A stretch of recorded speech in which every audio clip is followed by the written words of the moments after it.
they knew Paul. And they were proud that they knew Apollos. And their whole salvation was based on the man that they were following, not on God. And Paul kind of carried them over to, kind of raked them over the coals there in that 3rd chapter of 1 Corinthians, and he said this, and I, brethren, you see that word brethren? He said, you're saved. See, they had a purpose too. They had a calling too. But he said, I couldn't even speak to you as spiritual, but as unto carnal. Even as unto babes in Christ, I have fed you with milk, and not with meat. For hitherto you were not able to bear it, neither yet now are you able. He said, for you are yet carnal, for whereas there is among you envy and strife and divisions, are you not carnal and walk as men? For one says, I'm of Paul, and another, I'm of Apollos. Are you not carnal? Who then is Paul and who is Apollos, but ministers by whom you believed, even as the Lord gave to every man? I have planted, Apollos watered, but God gave the increase. So then neither is he that planteth anything, neither he that watereth, but God that giveth the increase. Now he that planteth and he that waters are one, and every man shall receive his own reward according to his own labor. He said, hey, get your eyes off of Paul and Apollos, because regardless of what we've done, it's God that's got to give you the harvest. We can plant the seed, folks, but the harvest is totally in His hands. Paul said, I can't even talk to you like you're spiritual because you got your eyes in the wrong place. He called them brethren. Oh, it's quiet. I don't know what's got y'all so quiet. Somebody gonna think you're Baptist. That'd be all right. That'd be all right. Don't be concerned with what Paul was saying. Don't be concerned about who it was that won you, because it was God that saved you. Amen. It's God that's called you. You know, sometimes we get so focused on a man that if he stumbles, the whole church stumbles. Amen. We get to feeling like our purpose is His purpose. Now, God's got a purpose for you. Amen. Every individual, God's got a calling and a purpose for you. And sometimes our calling is not what we really think God ought to be calling us for. Sometimes our calling doesn't make us comfortable to start with, but it will certainly fulfill our lives if we'll walk in it. You know, Paul, on his way down to Damascus, he was not wanting to hear about Jesus. He was going down to Damascus to arrest people. Yes. He was going down there to arrest the Christians. He didn't want to hear about Jesus, but Jesus had heard about Paul. Jesus had a purpose for Paul. Yes, He did. And that purpose of that calling, to fulfill it, caused Paul to get out of his comfort zone. Paul went from being highly exalted in the Jewish religion to a fugitive from their wrath. Yes. He went from being the one that was hauling off people to jail to being the one that was in jail. Yes, he did. But Paul got a hold of the calling.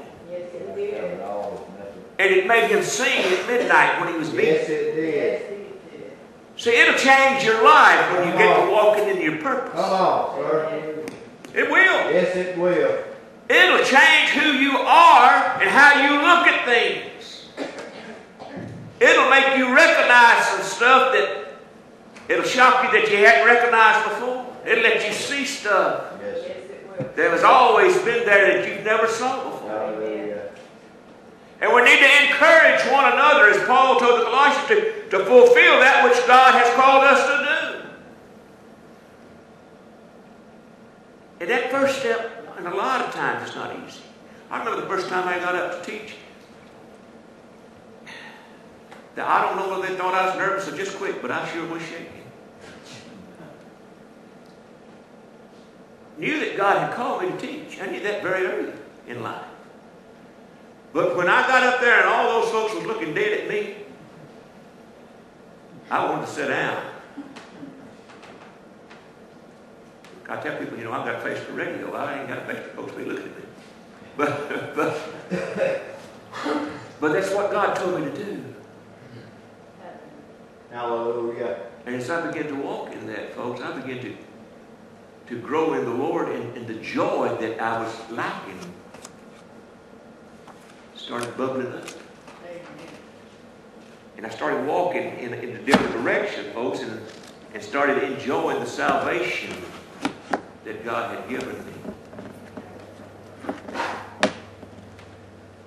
See, that's what happens when we hear the call of God. We might get up shaking in our boots, but God will calm that. And the further that we go in doing what He says do, you'll find His blessings overtake you. It'll overtake you. See, let us be glad. We need to be glad, folks, and rejoicing that we can do anything in God's kingdom. Amen. Sometimes I think we lose sight of what a privilege it is to be called the children of God. Yes. Folks, it's a privilege to be called a child of God. Yes, it is. The world wants you to think you're some kind of a moron if you're called a child of God. Thank you, Lord. But when that trumpet sounds, you won't be the moron. Hallelujah. Hallelujah. You won't be the moron. I'm not ashamed of the gospel of Christ. Neither. Hallelujah. See, and it should never be about whether we get credit for what we do. Come on. Amen. The devil will come and tell you that sometimes. Yes, he will. You ever felt that? Nobody cares. Come on. What difference does it make? Nobody cares. Nobody's paying attention. You're not accomplishing anything. Devil is wild. But see, our goal is to win one that'll win one. Amen. Our goal is to tell one Amen. that'll tell one. Yes. All of us. Our goal is to love one that'll share that love with somebody. Amen. Because know this, you are called into a great calling. There is no big eyes and little U's in the kingdom. God is using, He wants to use everybody to make this puzzle fit. Amen. See, when you've done what God told you to do, as you stand there before Christ, you will be just as important in the kingdom as those that look like accomplished much. Yes. Because if you've accomplished what God has called you to accomplish, it'll be just as great in God's sight as the one that, when you look at you, say, wow, I wish I could do what he's doing. And there's people this morning that is looking out over audiences of thousands and thousands of people who, when you stand before Jesus, if you've won the one that He sent you for, Amen. your reward will be just as great. Come on. See, when our calling becomes more to us than our popularity or our acceptance, it'll become our passion. It'll become the reason that we have to live. And you can always tell. You can always tell where our heart really is. What you commit your time to is where your heart's at. Amen. And I'm not talking about committing all that time to your work. Well, we understand that. But your time,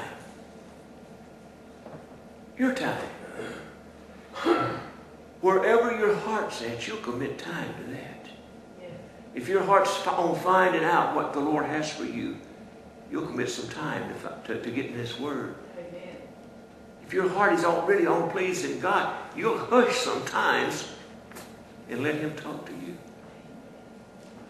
Or we can run talk to Him when we get in trouble, can't we?